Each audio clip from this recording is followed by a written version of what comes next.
Subscribe कीजिए education planet YouTube channel को और बेल आइकन को दबाइए लेटेस्ट एजुकेशन और टेक वीडियोस सबसे पहले देखने के लिए।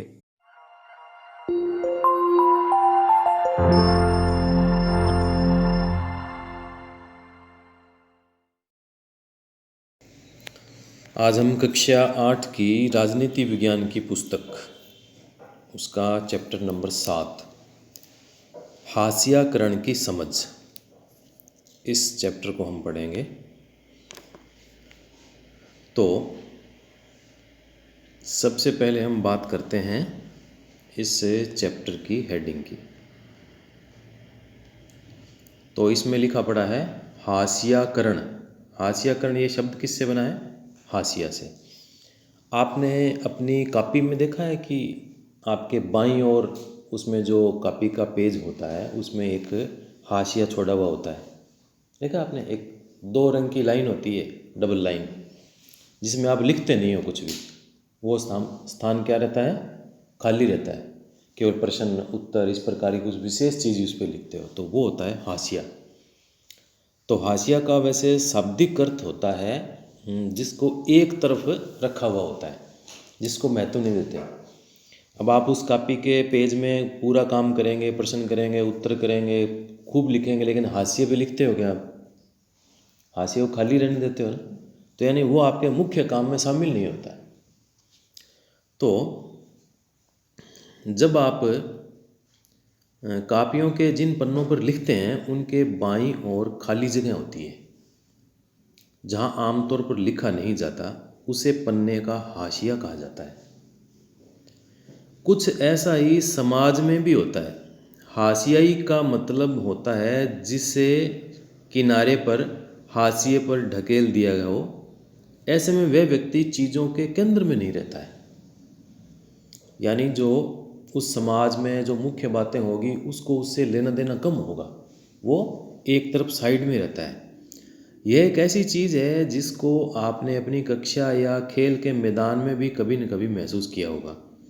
अगर आप अपनी कक्षा के ज़्यादातर बच्चों जैसे नहीं हैं, यानी अगर संगीत या फिल्मों में आपकी रुचि औरों की तरह है, अगर आपका बोलने का ढंग औरों से अलग है, और अगर आप औरों की तरह गपशप में ज़्यादा मज़ा नहीं लेते हैं, अगर आप वह खेल नहीं खेलते तो ज़्यादातर बच्चे खेलना चाहते हैं, और अगर आपका पहनावा अलग तरह का है, तो इस बात की गुंजाइश बढ़ जाएगी कि आपके संगी साथी आपको अपने बीच का या बीच की नहीं मानेंगे। इस तरह आप अक्सर ये महसूस करेंगे जैसे आप औरों से अलग है।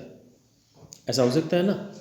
मान लीजिए कि आपकी कक्षा के विद्यार्थी हैं, वो सब क्रिकेट में ज़्यादातर रुचि रखते हैं और वो क्रिकेट खेलते हैं, और आपकी यदि क्रिकेट खेलने में रुचि नहीं है या आपको खेलना नहीं आता, तो आपके साथ क्या स्थिति होगी? आप अपने आप ही उनसे अलग हो जाओगे ना, या वो अपने ग्रुप में आपको शामिल नहीं करेंगे। क्यों? क्योंकि आप उनकी बातों से अलग हो जाओगे। उनकी क्रिकेट में रुचि है, आपकी क्रिकेट में रुचि नहीं है। ऐसे ही मान लीजिए कोई अन्य खेल है या कोई नाटक खेला जा रहा है, कोई डांस का कार्यक्रम है, तो उसमें जो मुख्य विषय होता है उसमें जिसकी रुचि नहीं होती वो अपने आप ही उससे अलग हो जाता है या उसको महत्व कम दिया जाता है। तो गोया आपकी कही बात, आपके एहसास, आपकी सोच और आपका व्यवहार सही नहीं है या औरों को पसंद नहीं है। कक्षा की तरह भी समाज में भी ऐसे समूह या समुदाय हो सकते हैं। हमने कक्षा का उदाहरण लिया, लेकिन जो हमारा बड़ा समाज है उसमें भी इस तरह की बात हो सकती है, जिन्हें ऐसे समुदाय या ऐसे समूह हो सकते हैं जिन्हें इस तरह की बेदखली का एहसास रहता है। उनके हाशियाकरण की वजह यह हो सकती है कि वे एक अलग भाषा बोलते हैं, अलग रीति रिवाज अपनाते हैं, या बहुसंख्यक समुदाय के मुकाबले किसी दूसरे धर्म के हैं। वे अपनी गरीबी के कारण सामाजिक हैसियत में कमतर माने जाते हैं, यानी कमज़ोर माने जाते हैं, और शेष लोगों के मुकाबले कमतर मनुष्य के रूप में देखे जाने की वजह से खुद को हाशिए पर महसूस करते हैं। यानी और लोग उनको कमज़ोर समझते हैं या योग्य नहीं समझते या अपने से अलग समझते हैं। इसके कारण से वो अपने आप को हाशिए पर यानी अलग महसूस करते हैं वो कि हम इनके साथ में मिले हुए नहीं हैं, हम इनसे अलग हैं। कई बार हाशियाई समूहों को लोग दुश्मनी और डर के भाव से भी देखते हैं। फासले और अलग थलग किए जाने का यह एहसास समुदायों को संसाधनों और मौक़ों का फ़ायदा उठाने से रोक देता है। फलस्वरूप हाशियाई समुदाय अपने अधिकारों के लिए आवाज़ उठाने में चूक जाते हैं। उन्हें समाज के ऐसे ताकतवर और वर्चस्वशाली तबकों के मुकाबले शक्तिहीनता और पराजय का एहसास रहता है, जिसके पास में ज़मीन है, धन दौलत है, जो ज़्यादा पढ़े लिखे और राजनीतिक रूप से ज़्यादा ताकतवर है। यानी ऐसे समाज जिनके पास ज़्यादा ज़मीन है, धन दौलत है, ज़्यादा पढ़ा लिखा है, उनके मुकाबले वो अपने आप को कमज़ोर समझने लग जाते हैं। इसका मतलब ये है कि हाशियाकरण किसी एक ही दायरे में महसूस नहीं होता। आर्थिक, सामाजिक और राजनीतिक सभी दायरे समाज के कुछ तबकों को हाशियाई महसूस करने के लिए विवश करते हैं। तो इस अध्याय में हम ऐसे दो समुदायों के बारे में पढ़ेंगे जिन्हें आज भारत में सामाजिक रूप से हाशिए पर माना जाता है। अब वो दो समुदाय कौन से हैं, चलिए हम इसको पढ़ते हैं। पहला है आदिवासी और हाशियाकरण। अब इसमें आदिवासी किसको कहा गया है? आप आदिवासी से क्या समझते हैं? वर्तमान में हम आदिवासी उनको समझते हैं जो समाज की मुख्य धारा से, जो समाज का, देश का विकास है, उससे वो थोड़े अलग हैं। यानी यहाँ जितनी उन्नति होगी, जितना विकास यहाँ पर हो गया, उतना विकास जो आदिवासी समाज के लोग हैं उनके पास में वह उतना विकास नहीं पहुँचा है। तो ऐसे जो लोग हैं वो जंगलों में या दूर दराज ऐसे क्षेत्रों में रहते हैं कि वो अपने आप को ही, जो देश के बहुसंख्यक लोग हैं उनसे वो अपने आप को अलग समझते हैं। तो इसमें आप देखिए एक चित्रकथा के रूप में ये आपके सामने विषय आ रहा है। तो दिल्ली में एक आदिवासी परिवार, हमारी हेडिंग है इसकी आदिवासी और हाशियाकरण। तो दिल्ली में एक आदिवासी परिवार सोमा और हेलेन दादाजी के साथ बैठकर टेलीविज़न पर गणतंत्र दिवस की परेड देख रही है। ठीक है, चित्र में आपको दिखाई दे रहा है। तो ये इसमें कहते हैं, अरे देखो आदिवासियों की नाव। दादू ये आदिवासियों को हमेशा नाचते गाते ही क्यों दिखाते हैं? अब ये जो बच्चे बैठे थे उन्होंने अपने दादाजी से ये प्रश्न किया। तो और दूसरे उसमें बच्चे पूछते हैं, हाँ क्या हमारे बारे में वे और कुछ भी नहीं जानते? सही कहा तुमने, आदिवासियों की दुनिया बहुत ही समृद्ध है। ज़्यादातर लोगों को इस बात का कुछ पता ही नहीं है। जब मैं तुम्हारी उम्र का था तो उड़ीसा में हमारा गांव बहुत खूबसूरत हुआ करता था। हमें अपनी ज़रूरत की सारी चीज़ें अपनी ज़मीन और जंगलों से मिल जाती थी। हम भी अपनी धरती, जंगलों और नदियों को बहुत कदर करते थे, यानी बहुत उनकी हमारे लिए कीमत थी। तभी अचानक हमें बताया गया कि ये जंगल हमारे नहीं हैं। वन विभाग के अफसरों और ठेकेदारों ने बहुत सारा जंगल साफ कर डाला। अगर हम जंगलों को बचाते तो वे हमारी पिटाई करते, हमें अदालत में घसीटा जाता। वहाँ न तो हमें वकील मिलता था और न हम अपना मुकदमा खुद लड़ सकते थे। अब आप इसमें देख रहे हो कि दो प्रकार के लोग दिखाई दे रहे हैं। एक तो जो जिन्होंने लकड़ी के गट्ठड़ अपने सिर के ऊपर उठा रखे हैं, उनकी आप ड्रेस देखिए, उन्होंने कपड़े किस प्रकार से पहन रखे हैं। और एक दूसरी तरफ जो व्यक्ति उसको देख रहा है, आप उसकी ड्रेस को भी देख सकते हैं। तो फिर बच्चे पूछते हैं, तो फिर आपने अपनी जान कैसे बचाई? तो उसके दादाजी कहते हैं, हम में से बहुत सारे लोगों को अपने घर बार छोड़ने पड़े। आसपास के कस्बों में जो काम धंधे समय पर मिल जाते हम उन्हें करने लग गए। फिर अफसर आए और उन्होंने कहा कि हमारी ज़मीन के नीचे लोहे के भंडार हैं, वे उसे निकालना चाहते थे। उन्होंने बड़े बड़े वादे किए, कहते थे कि अगर हम अपनी ज़मीन उन्हें बेच दें तो वे हमें नौकरी व पैसा देंगे। कुछ गांव वाले बहुत खुश हो गए कुछ को लगता था कि इससे हमारी ज़िंदगी तबाह हो जाएगी, कुछ ने तो कागज़ों पर अंगूठे के निशान भी लगा दिए। उन्हें पता ही नहीं था कि अंगूठे का निशान लगाकर वे अपनी ज़मीन बेच रहे हैं। मुट्ठी भर लोगों को उन्होंने छोटी मोटी नौकरी पर रख लिया, लेकिन ज़्यादातर लोगों ने अपनी ज़मीनें नहीं बेची। तो इस प्रकार से जब सरकार कई बार योजना बनाती है तो ऐसा विषय भी सामने आता है, और जो उस ज़मीन पे रहने वाले मूल लोग हैं उनको वहाँ से हटा दिया जाता है। तरह तरह का उनको कई बार लालच दिया जाता है, और जितने उनके सामने वादे किए जाते हैं वो सारे के सारे पूरे होते नहीं, या उनमें से बहुत कम ही पूरे होते हैं, या कई बार बिल्कुल भी पूरे नहीं होते। तो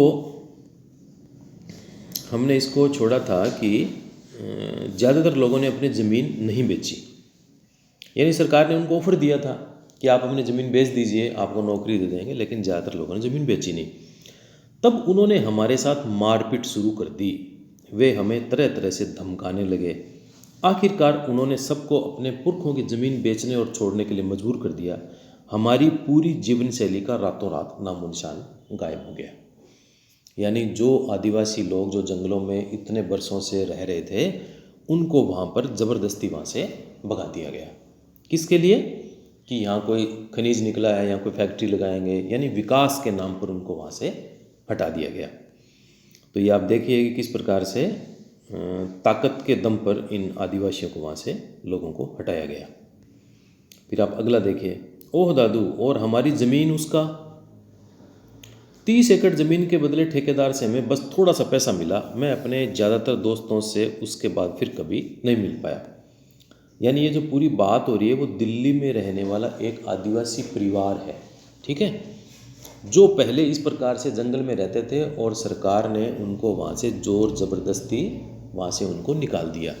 फिर वो दिल्ली में आके रहने लगे और उनको रहते हुए काफ़ी साल हो गए। तो वो अपने बच्चों के साथ में बैठे गणतंत्र दिवस की परेड देख रहे हैं, तब उनके जो बच्चे हैं वो उनसे बात कर रहे हैं। यहाँ पे उनके पोते पोती हैं, क्योंकि उनको दादा या दादू कह के संबोधित कर रहे हैं। तो उनको वो अपनी पूरी कहानी बता रहे हैं। ये आपको पीछे समझ में आ रहा है ना? तो उन्होंने कहा कि वो ज़्यादातर अपने दोस्तों से उसके बाद में फिर कभी मिले नहीं। इसके बाद में आप देखिए, शहर में वे पैसे मुश्किल से थोड़े दिन चले। हमारे पास रोजी रोटी का कोई साधन नहीं बचा। हम सब किराए पर एक मकान में रहने लगे। अपनी बेखौफ ज़िंदगी और उस खुले माहौल की हमें बहुत याद आती थी। अब एक तो जंगल में रहने वाले, बिल्कुल खुला हरियाली में रहने वाले, और एक दिल्ली में किराए के मकान में, छोटे से मकान में रहेंगे, तो आप अंतर महसूस कर सकते हैं कि उन्होंने क्या उनको महसूस हुआ होगा। कुछ साल बाद तुम्हारे पिताजी को दिल्ली में नौकरी मिल गई और हम यहाँ चले आए। वे बड़ी कठिनाई भरे दिन थे, इसलिए तुम दोनों को भी हम कई साल तक स्कूल नहीं भेज पाए। मुझे स्कूल जाने से नफ़रत थी। हम पढ़ाई में इतने पीछे थे कि सारे बच्चे हमारा मजाक उड़ाते थे। हम घर में संथाली भाषा बोलते थे, इसलिए हिंदी में बात ही नहीं कर पाते थे। वो जो अपनी स्वयं की भाषा बोलते थे और इसलिए हिंदी उनको आती नहीं थी। लेकिन अब हमारे कुछ दोस्त बन गए, वे थोड़ी बहुत अंग्रेजी भी बोल लेती हूँ। काश मैं अपने दोस्तों को अपना गांव बर्बाद होने से पहले दिखा सकता। तुम लोग अभी भी उन्हें अपने गांव के बारे में बता सकती हो, इससे वे काफ़ी कुछ सीख सकते हैं। एक दिन मैं अपनी यानी आदिवासियों की कहानी पर एक फ़िल्म बनाऊंगी। अब वो जो बच्ची है वो ये कह रही है कि अपनी कहानी पर एक फ़िल्म बनाऊंगी। तो अभी आपने पढ़ा कि किस तरह दादू को उड़ीसा का अपना गांव छोड़ना पड़ा। आपको कहानी पूरी समझ में आ गई कि जंगल में वो रहते थे, सरकार ने उनको वहाँ से हटाया। किस लिए? क्योंकि वो जिस ज़मीन पे रहते थे वहाँ लोहा मिल गया, लोह ऐसा वहाँ खनिज मिल गया। तो सरकार ने वहाँ एक बड़ी कोई फैक्ट्री लगाने के लिए उन सबको वहाँ से हटा दिया गया। लेकिन वहाँ पे फैक्ट्री लग गई, कुछ विकास भी हो गया, उद्योग धंधे वहाँ पे प्रारंभ हो गए, कुछ लोगों को उससे रोज़गार भी मिला। लेकिन वहाँ के जो मूल निवासी उस ज़मीन पे रह रहे थे, उनके साथ में क्या हुआ, उसकी सारी की सारी ये कहानी अभी आपके सामने आई थी। तो किस तरह दादू को उड़ीसा का अपना गांव छोड़ना पड़ा। दादू की कहानी हमारे देश के लाखों आदिवासियों की कहानी से मिलती जुलती है। इस समुदाय के हाशियाकरण के बारे में आप इस अध्याय में और विस्तार से पढ़ेंगे। हम इसके बारे में भी आगे और पढ़ेंगे। अब हम पढ़ते हैं कि आदिवासी कौन लोग हैं। आदिवासी शब्द का मतलब होता है मूल निवासी। क्या अर्थ हुआ आदिवासी शब्द का? मूल निवासी, यानी जो मूल रूप से जंगल में बरसों से वहाँ पे रह रहे थे, सैकड़ों सालों से। ये ऐसे समुदाय हैं जो जंगलों के साथ जीते आए और आज भी उसी तरह जी रहे हैं। भारत की लगभग 8% आबादी आदिवासियों की है। कुल आबादी में से कितने प्रतिशत है? 8%। देश के बहुत सारे महत्वपूर्ण खनन और औद्योगिक क्षेत्र आदिवासी इलाकों में है। जमशेदपुर, राउरकेला, बोकारो और भिलाई का नाम आपने सुना है। आदिवासियों की सारी आबादी एक जैसी नहीं है। भारत में 500 से ज़्यादा तरह के आदिवासी समूह हैं। कुल समूह कितने हैं? 500 से ज़्यादा। अब छत्तीसगढ़, झारखंड, मध्य प्रदेश, उड़ीसा, गुजरात, महाराष्ट्र, राजस्थान, आंध्र प्रदेश, पश्चिम बंगाल तथा उत्तर पूर्व के अरुणाचल प्रदेश, असम, मणिपुर, मेघालय, मिजोरम, नागालैंड, त्रिपुरा आदि राज्यों में आदिवासियों की संख्या काफ़ी ज़्यादा है। अकेले उड़ीसा में ही 60 से ज़्यादा अलग अलग जनजातीय समूह रहते हैं। आदिवासी समाज औरों से बिल्कुल अलग दिखाई देते हैं क्योंकि उनके भीतर ऊंच नीच का फर्क बहुत कम होता है। यानी आपस में वह ऊंच नीच नहीं मानते। जिस प्रकार अन्य समाज के लोग भेदभाव ऊंच नीच करते हैं, उनमें ऊंच नीच का फर्क बहुत ही कम होता है। इसी वजह से ये समुदाय जाति वर्ण पर आधारित समुदाय या राजाओं के शासन में रहने वाले समुदायों से बिल्कुल अलग होता है। यानी आदिवासियों में जाति, समुदाय, वर्ण इस प्रकार की कोई बात नहीं होती। आदिवासियों के बहुत सारे जनजातीय धर्म होते हैं। उनके धर्म इस्लाम, हिंदू, ईसाई आदि धर्मों से बिल्कुल अलग हैं। वे अक्सर अपने पुरखों की, गांव और प्रकृति की उपासना करते हैं। प्रकृति से जुड़ी आत्माओं में पर्वत, नदी, पशु आदि की आत्मा है। ये विभिन्न स्थानों से जुड़ी होती है और इनका वही निवास माना जाता है। ग्राम आत्माओं की अक्सर गांव की सीमा के भीतर निर्धारित पवित्र लता कुंजों में पूजा की जाती है, जबकि पुरखों की उपासना घर में ही की जाती है। आदिवासी अपने आसपास के बौद्ध, ईसाई आदि धर्मों व शाक्त, वैष्णव, भक्ति आदि पंथों से भी प्रभावित होते रहे। लेकिन यह भी सच है कि आदिवासियों के धर्मों का आसपास के साम्राज्यों में प्रचलित प्रभुत्वशाली धर्मों पर भी असर पड़ता रहा। उड़ीसा का जगन्नाथ पंथ और बंगाल व असम की शक्ति व तांत्रिक परंपराएं इसी प्रकार के उदाहरण है। 19वीं सदी में बहुत सारे आदिवासियों ने ईसाई धर्म अपनाया, जो आधुनिक आदिवासी इतिहास में एक महत्वपूर्ण धर्म बन गया। थोड़ा सा इसमें हम पीछे चलते हैं। इसमें अब आदिवासियों को जनजाति भी कहा जाता है, एक आपके लिए जानकारी की दृष्टि से। और आपने ये कई शब्द सुने होंगे, अनुसूचित जाति, अनुसूचित जनजाति। सरकारी दस्तावेजों में आदिवासियों के लिए इसी शब्द का इस्तेमाल किया जाता है। आदिवासी समुदायों की एक सरकारी सूची भी बनाई गई है और अनुसूचित जनजातियों को कई बार अनुसूचित जातियों के साथ मिलाकर भी देखा जाता है। अब सरकार विभिन्न प्रकार के अपने जो काम है उसमें आरक्षण के द्वारा सरकारी नौकरियों में आदिवासी समुदाय के जो लोग हैं, जनजाति के लोग हैं, उनको भी आगे बढ़ाने का प्रयास कर रही है। सरकारी नौकरियों में उनके लिए आरक्षण की व्यवस्था भी की हुई है।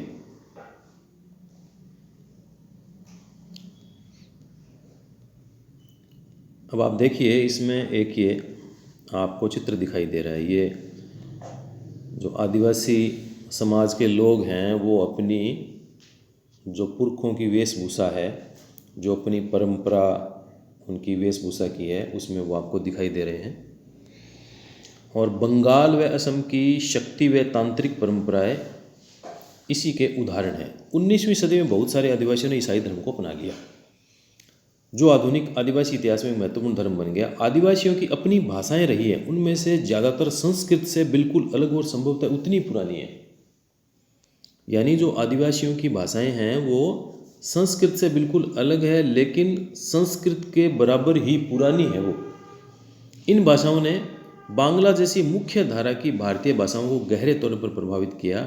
इनमें संथाली बोलने वालों की संख्या सबसे ज़्यादा है और उनकी अपनी पत्र पत्रिकाएं निकलती है, इंटरनेट पर भी उनकी पत्रिकाएं मौजूद हैं। अब आदिवासी और प्रचलित छवियां। अब हमारे देश में आदिवासियों को एक खास तरह से पेश किया जाता है। अब आपने देखा होगा कि मान लीजिए कोई स्कूल का कार्यक्रम है और है, उसमें कोई आदिवासियों का डांस होता है, कोई नृत्य होता है, तो उसको कैसे दिखाते हैं? कपड़े उनके बहुत ही कम होंगे, ठीक है, कोई उन्होंने ड्रेस पहन रखी है नीचे तो वो कोई फूल पत्तों की बना के पहन रखते हैं, कोई अपने शरीर पे कोई काले सफ़ेद ऐसे निशान बना लेते हैं, विशेष प्रकार की आवाज़ करते हैं, हु ऐसे शोर मचाते रहते हैं। तो ये आदिवासियों को इसी प्रकार से कार्यक्रमों में और में दिखाया जाता है। तो स्कूल के उत्सव, सरकारी कार्यक्रमों या किताबों व फिल्मों में उन्हें सदा एक ही रूप में पेश किया जाता है। रंग बिरंगे कपड़े पहने, सिर पर मुकुट लगाए, हमेशा नाचते गाते दिखाई देते हैं। इसके अलावा हम उनकी ज़िंदगी की सच्चाइयों के बारे में बहुत कम जानते हैं, इसलिए बहुत सारे लोग इस गलतफहमी का शिकार हो जाते हैं कि उनका जीवन बहुत आकर्षक, पुराने किस्म का और पिछड़ा हुआ है। आदिवासियों पर यह आरोप भी लगाया जाता है कि वे आगे नहीं बढ़ना चाहते। बहुत सारे लोग पहले ही मान लेते हैं कि वे बदलाव या नए विचारों से दूर रहना चाहते हैं। और कक्षा 6 की जो किताब है सामाजिक विज्ञान की, उसमें भी खास समुदायों को बनी बनाई छवियों में देखते चले जाने की वजह से इस तरह के समुदायों के साथ अक्सर कितना भेदभाव होने लगता है, ये उसमें बताया गया था। फिर अगला इसका बिंदु है आदिवासी और विकास। तो आपने इतिहास की पाठ्य पुस्तकों में पढ़ा है कि भारत में तमाम साम्राज्यों और सभ्यताओं के विकास में जंगलों का बहुत गहरा महत्व रहा। लोहा, तांबा, सोना, चांदी के अयस्क, कोयले और हीरे, कीमती इमारती लकड़ी, ज़्यादातर जड़ी बूटियाँ और पशु उत्पाद। पशु उत्पाद कौन से होते हैं? मोम, लाख, शहद, ये पशु उत्पाद। और स्वयं जानवर, हाथी जो कि शाही सेनाओं का मुख्य आधार रहा, ये सभी जंगलों से ही मिलते हैं। अब जंगलों से मिलता क्या क्या है? सभी प्रकार के खनिज कहाँ से मिलते हैं? जंगलों से मिलेंगे। सोना, चांदी के अयस्क, कोयले, हीरे, कीमती इमारती लकड़ी, जिससे फर्नीचर बनता है इतना अच्छा, वो लकड़ी सारी जंगल से मिलती है हमें। जड़ी बूटियाँ मिलती है, पशु उत्पाद, मोम, लाख, शहद, और जानवर, हाथी जो कि प्राचीन काल में राजाओं की सेना का एक प्रमुख रूप से उसमें शामिल किया जाता था, जो कि उस सेना का आधार था, ये जंगलों से मिलते हैं। इसके अलावा जीवन के आगे बढ़ते रहने में जंगल का बड़ा योगदान रहा है। इन्हीं जंगलों से बहुत सारी नदियों को लगातार पानी मिलता रहा है और अब समझ में आ रहा है कि ये जंगल हमारी हवा और पानी की उपलब्धता और गुणवत्ता को भी गहरे तौर पर प्रभावित करते हैं। 19वीं सदी के आखिर तक हमारे देश का बड़ा हिस्सा जंगलों से ढका हुआ था, यानी जंगल ज़्यादा थे। और कम से कम 19वीं सदी के मध्य तक तो इन विशाल भूखंडों का आदिवासियों के पास ज़बरदस्त ज्ञान था। इन इलाकों में उनकी गहरी पेट थी, उनका जंगलों पर पूरा नियंत्रण भी था। इसलिए आदिवासी समुदाय बड़ी बड़ी रियासतों और रजवाड़ों के अधीन नहीं रहे, बल्कि बहुत सारे राज्य वन संसाधनों के लिए आदिवासियों पर निर्भर रहते थे। यह तस्वीर आदिवासियों की प्रचलित छवि से बिल्कुल अलग है और आज उन्हें हाशियाई और शक्तिहीन समुदाय के रूप में देखा जाता है। औपनिवेशिक शासन से पहले आदिवासी समुदाय शिकार और चीज़ें बीनकर आजीविका चलाते थे। वे एक जगह ठहर कर कम रहते थे।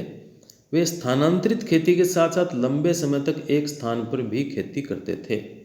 स्थानांतरित खेती उस प्रकार की खेती होती है जिसमें किसी जंगल को जलाकर और उस ज़मीन को साफ़ कर लिया जाता है, और जब नई वो ज़मीन होती है, नई मिट्टी होती है, तो कुछ वर्ष तक वहाँ पे अच्छी खेती होती है, उपजाऊ होती है। फिर वहाँ पर जब खेती कम होनी प्रारंभ हो जाती है, ज़मीन उपजाऊ पन उसका कम हो जाता है, तो फिर आदिवासी जो लोग थे वो नए स्थान पर फिर से एक नया जंगल काट लेते और वहाँ पर फिर से वो खेती करने लग जाते हैं। इस प्रकार से अलग अलग जगह जो खेती करते हैं उसे कहा जाता है स्थानांतरित कृषि। तो वो आदिवासी है, वो स्थानांतरित खेती के साथ साथ लंबे समय तक एक स्थान पर भी रहकर खेती करते थे।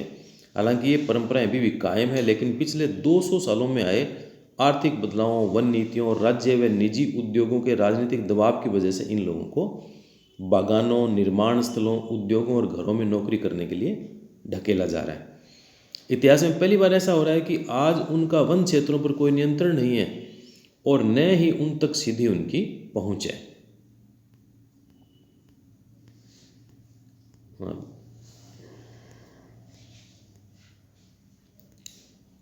अब देखिए इसमें आप एक और चित्र देखो। तो पहले अपने चित्र देखा था ना, एक जो आदिवासी की अलग ड्रेस में चित्र था, और इसके बाद का आप एक चित्र और देखिए। इसमें ये ढोल के साथ में और विशेष ड्रेस के साथ में एक यहाँ नृत्य कार्यक्रम का ये चित्र है। ये परंपरागत पोशाकों में सजे धजे जनजातीय समुदाय की तस्वीरें। आमतौर पर आदिवासियों को इन्हीं रूपों में पेश किया जाता है। इसके आधार पर हमें ये गलतफहमी हो जाती है कि आदिवासी रंग बिरंगे और पिछड़े लोग हैं, क्योंकि हमेशा ऐसे ही दिखाया जाता है। कहीं कोई कार्यक्रम होगा और होगा, फिल्मों में भी कोई गाने होते हैं कि वो जंगल में चले गए, तो फिर क्या है, वहाँ इसी प्रकार का होता है, कोई नाचते गाते दिखाई देते हैं वहाँ पे। हाँ, तो ऐसी ही एक धारणा हमारे मन में बन जाती है कि वो इसी प्रकार के थे।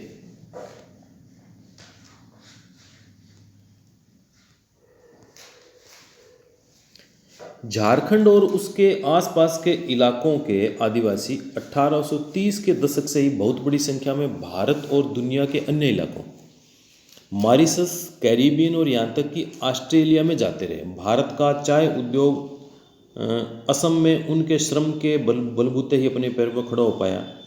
आज अकेले असम में 70 लाख आदिवासी है। इस विस्थापन की कहानी भीषण कठिनाइयों, यातना, विरह और मौत की कहानी रही है। 19वीं सदी में ही इन पलायनों के कारण 5 लाख आदिवासी मौत के मुंह में जा चुके थे। और नीचे दिए गए गीत आदिवासियों की आकांक्षाओं और असम में उनकी वास्तविक हालत की बानगी पेश करता है। ये गीत लिया गया है Basu S Jharkhand movement, ethnicity, culture and silence. आओ मिनी असम चलें, हमारे देश में तो बहुत कष्ट है। असम की धरती पर मिनी हरियाली से भरे चाय के बागान है। सरदार कहता है काम करो, बाबू कहता है उन्हें पकड़ो इधर लाओ, साहब कहता है मैं तुम्हारी खाल उधेड़ दूंगा। हे जादूराम, तुमने हमें असम भेजकर बड़ा छल किया। यानी कि किस प्रकार से उनके ऊपर वहाँ अत्याचार हो रहे हैं, कैसे उनको दुख है, कष्ट है, वो इसमें बताया गया है। और ये आप एक और चित्र देखिए, इसमें भी ये कुछ आदिवासी यहाँ पे खड़े हैं, कुछ काम कर रहे हैं, और उनको दिखाया गया किस प्रकार से वो जो पहले जंगलों के मालिक होते थे वो एक मजदूरों की तरह, श्रमिक की तरह वहाँ पर काम कर रहे हैं। एक फोटो और देखिए आप। ये आपको जगह जगह देखो कोयले का ढेर लगा हुआ है, दिखाई देगी फोटो ये। और कहीं पर ये कोई बिजली के खंभे लगे हैं, दूर ये पीछे पहाड़, ये आपको एक ऐसा लंबा चौड़ा इसमें दृश्य दिखाई दे रहा है। तो यह फोटो उड़ीसा के कालाहांडी जिले में स्थित न्यामगिरी पहाड़ी का है।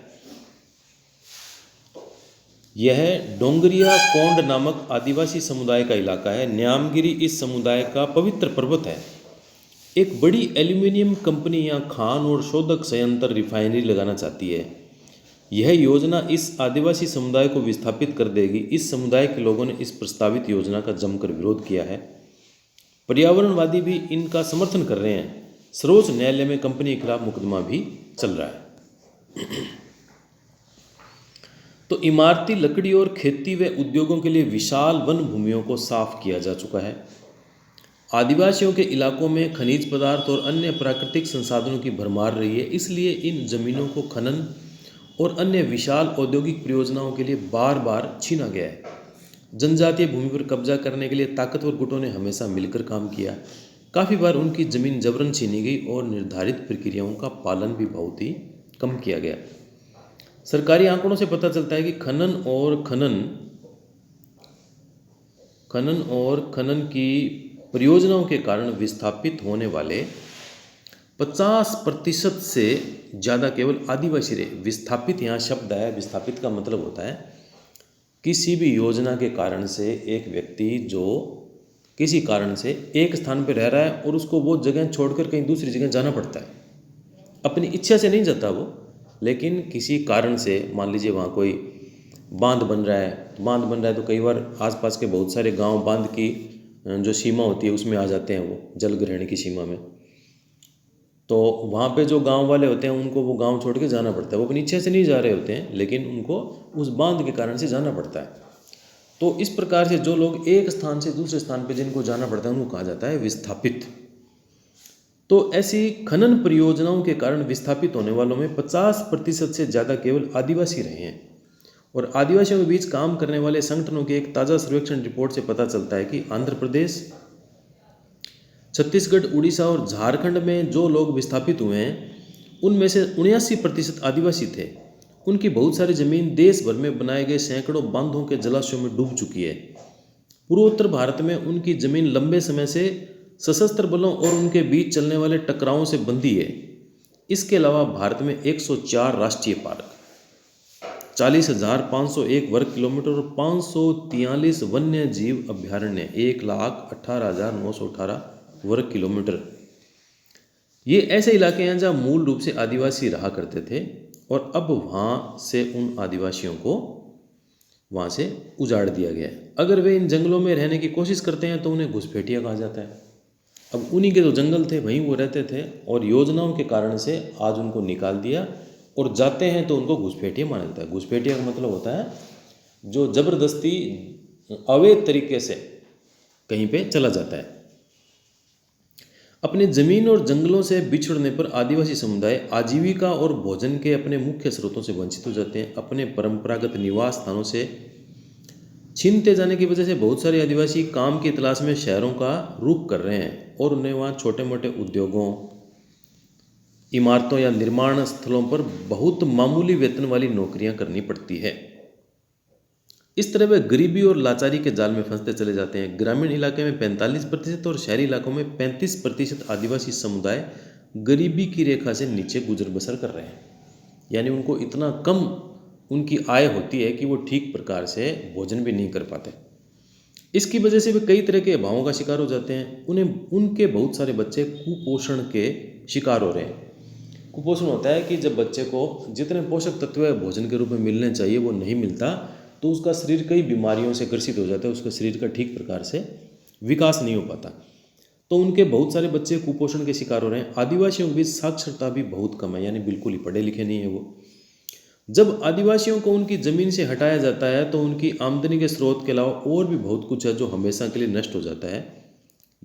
वे अपनी परंपराएं और रीति रिवाज गंवा देते हैं जो उनके जीने का अस्तित्व और स्रोत है। उड़ीसा में एक रिफाइनरी परियोजना के कारण विस्थापित हुए गोविंद मारन कहते हैं, उन्होंने हमारी खेती की ज़मीन छीन ली, बस थोड़े से मकान छोड़ दिए हैं।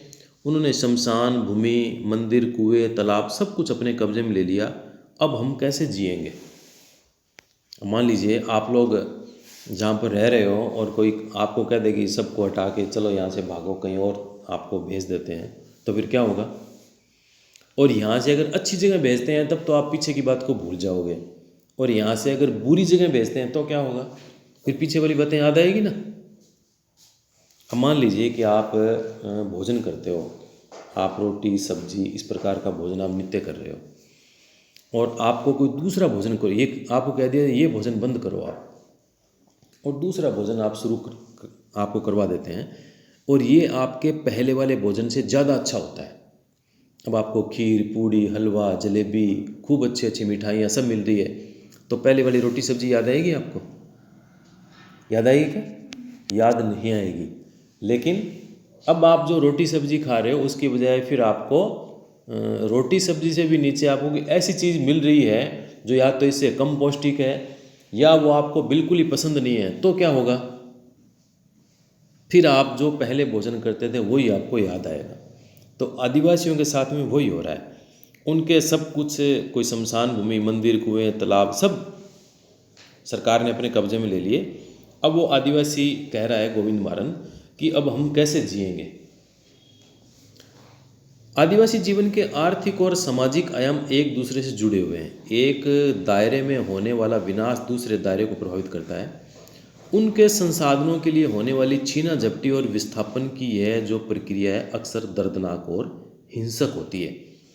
यानी जब उनको वहाँ से हटाया जाता है तो इसमें जो आदिवासी समुदाय है वो दुखी तो होता ही है, लेकिन कई बार यहाँ पे लड़ाई झगड़ा भी होता है और हिंसा का भी रूप ये ले लेते हैं। अब एक दूसरा इसमें टॉपिक है अल्पसंख्यक और हाशियाकरण। ये हमने पढ़ा था कि आदिवासी जो समुदाय है वो किस प्रकार से हाशिए की स्थिति में आ गया है और कौन कौन से कारण हैं जिसकी वजह से वो हाशिए में आ गया। अब दूसरा है अल्पसंख्यक और हाशियाकरण।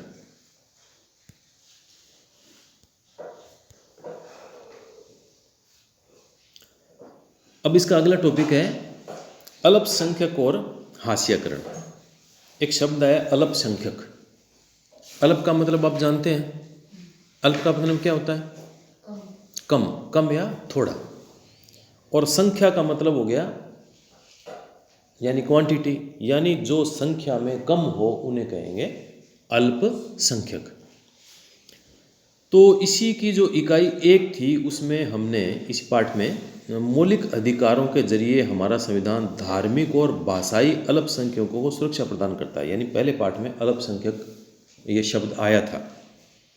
आपकी राय में इन अल्पसंख्यक समुदायों को ये सुरक्षाएं क्यों मुहैया कराई जा रही है? अल्पसंख्यक शब्द आमतौर पर ऐसे समुदायों के लिए इस्तेमाल किया जाता है जो संख्या की दृष्टि से बाकी आबादी के मुकाबले बहुत ही कम है, लेकिन यह अवधारणा केवल संख्या के सवाल तक ही सीमित नहीं है। इसमें न केवल सत्ता और संसाधनों तक पहुंच जैसे मुद्दे जुड़े हुए हैं, बल्कि इसके सामाजिक व सांस्कृतिक आयाम भी होते हैं। भारतीय संविधान इस बात को मानता है कि बहुसंख्यक समुदाय की संस्कृति, समाज और सरकार की अभिव्यक्ति को प्रभावित कर सकती है। ऐसी सूरत में छोटा आकार घाटे की बात साबित हो सकती है और संभव है कि छोटे समुदाय के हाशिए पर खिसकते चले जाएं। ऐसे में बहुसंख्यक समुदाय को बहुसंख्यक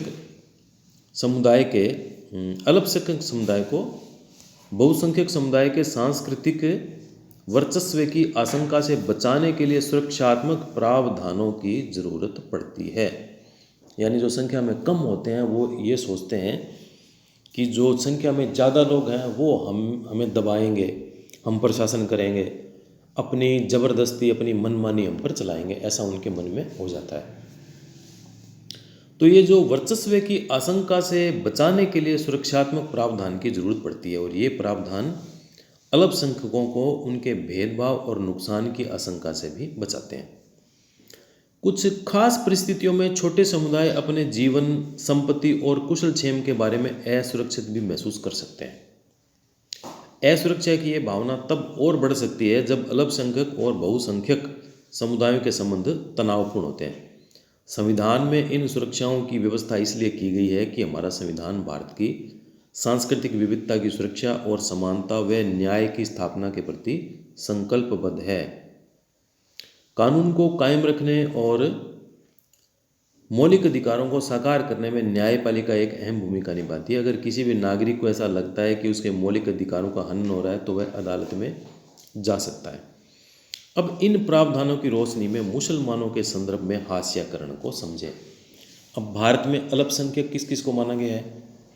एक तो मुसलमानों को अल्पसंख्यक माना गया है, और एक ईसाई है उनको भी अल्पसंख्यक माना गया है, सिख को भी माना गया है, और बौद्ध जैन को भी माना गया। तो जैन, बौद्ध, सिख, ईसाई, मुस्लिम ये भारत में किस श्रेणी में आते हैं? अल्पसंख्यकों की श्रेणी में आते हैं, यानी इनकी संख्या कम है। अब बात इसमें कर रहे हैं मुसलमान और हाशियाकरण।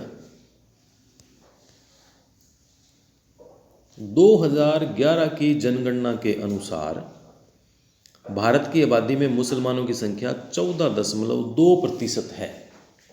यानी 100 कुल जनसंख्या है तो उसमें से 14 संख्या किसकी है? मुसलमानों की है।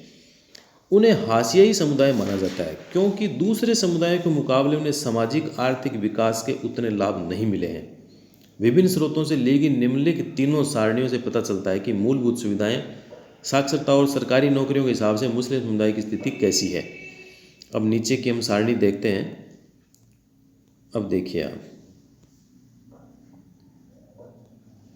मूलभूत सुविधाएं, ये 2008-9 की सूची है। अब आज इसमें देखिए, पहले लिखा पड़ा है धार्मिक समुदाय हिंदू, और इसमें 3 कैटेगरी लिखी है, पक्का घर, बिजली और नल का पानी, ये सुविधाएं लिखी है। तो जो हिंदू है वो 65.4% के पास में पक्का घर है और 75.2 के पास बिजली की सुविधा है और 43.7 के पास में नल का पानी है। यानी आबादी के इतने प्रतिशत लोगों के पास में ये सुविधाएं उपलब्ध है। और मुस्लिम को देखेंगे तो 63.8 के पास पक्का घर है, बिजली 67.5 है और नल का पानी 35.8 है।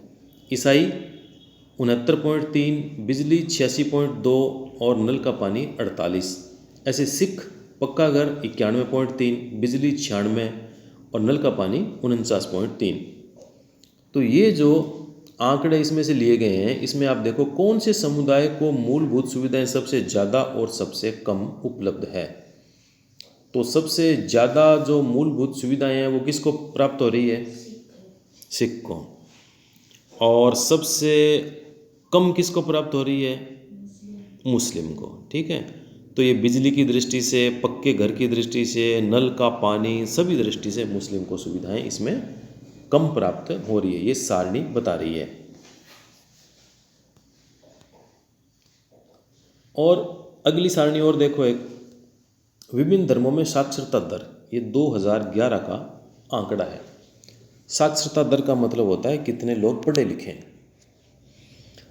तो अब देखिए आप, जो साक्षरता का दर का प्रतिशत है, कुल तो 74% है। ये पूरे भारत का साक्षरता प्रतिशत है। कितना प्रतिशत है? 74%।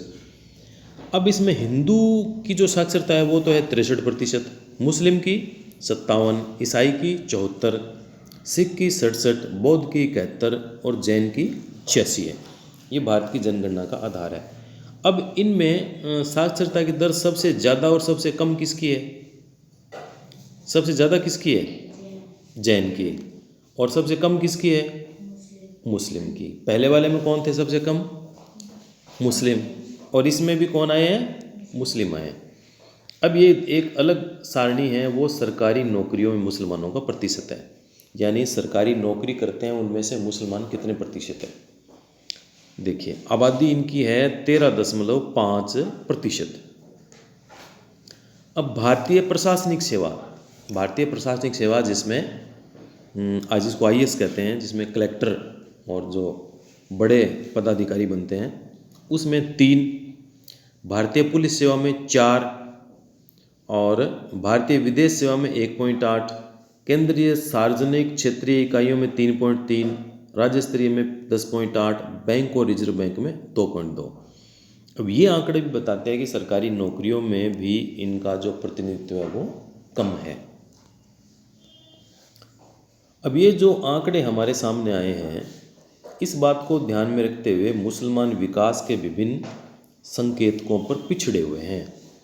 सरकार ने 2005 में एक उच्च स्तरीय समिति का गठन किया और उस न्यायमूर्ति राजेंद्र सच्चर की अध्यक्षता में ये समिति बनाई गई। इस समिति ने भारत में मुस्लिम समुदाय की सामाजिक, आर्थिक और शैक्षणिक स्थिति का जायजा लिया। रिपोर्ट में इस समुदाय के हाशियाकरण का विस्तार से अध्ययन किया गया।